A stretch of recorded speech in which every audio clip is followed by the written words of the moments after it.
형사사건에서 법률심, 즉 재판 단계의 논리를 어떻게 구성하는지 궁금해하는 분들이 많습니다. 사실 법률심 대응 논리는 갑자기 만들어지는 게 아닙니다. 경찰 조사 방어 단계에서부터 이미 시작되죠. 저희는 사건을 맡을 때 먼저 절도, 성매수, 성범죄, 보험사기 등 범죄 유형별 핵심 쟁점을 분석하고 시나리오를 짭니다. 기소될 가능성, 예상되는 형량, 추가 수사가 이어질지 등을 전부 예측해서 각 단계에 맞는 대응 계획을 세우는 거죠. 이 과정에서 가장 중요한 원칙 중 하나는 성공 보수를 받지 않는다는 점입니다. 사건 결과를 변호사 보수와 연동시키면 당장 유리해 보이는 선택이 장기적으로는 불리한 결과를 낳을 수 있음에도 불구하고 판단이 흔들릴 수 있습니다. 저희는 그런 가능성을 처음부터 차단하고 오직 의뢰인의 최선의 이익이 무엇인지에만 집중해서 독립적으로 판단하고 책임감 있게 사건을 진행합니다. 민사사건은 또 다릅니다. 단순히 소송에서 이기는 게 목표가 되어서는 안 됩니다.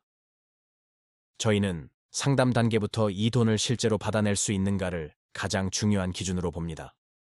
소송 전에 상대방 재산을 파악하고 판결 이후 강제 집행까지 전 과정을 하나의 그림으로 설계하죠. 특히 부동산 분쟁이나 전세 사기 사건에서는 제가 가진 공인중개사 자격을 활용해 계약서의 법적 의미와 부동산 권리 관계를 함께 분석합니다. 이 분석이 있어야 실질적인 해결책이 보이기 때문입니다. 가사 사건은 감정 소모가 굉장히 큽니다. 하지만 감정에 휩쓸리면 더 큰 분쟁을 낳을 수 있죠. 이혼, 재산 분할, 양육권 문제일수록 당장의 유불리보다 몇 년 뒤 두 사람의 관계, 자녀의 미래까지 고려한 장기적인 관점의 설계가 필수적입니다. 저희는 이런 복잡한 사건일수록 변호사가 직접 소통하며 모든 절차를 책임져야 한다고 믿습니다.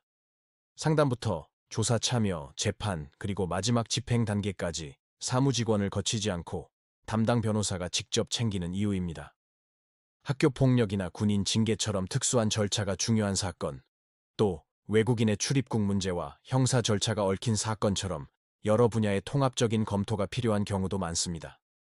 저희는 이런 사건들을 분리해서 보지 않고 하나의 흐름으로 파악해 종합적인 해결책을 제시합니다. 2014년 개업 이후 지금까지 사건 처리와 관련해 어떤 분쟁도 없이 신뢰를 지켜올 수 있었던 건 아마도 이처럼 모든 사건을 내일 당장 진행한다는 기준으로 현실적인 해결책을 찾으려 노력해왔기 때문일 겁니다.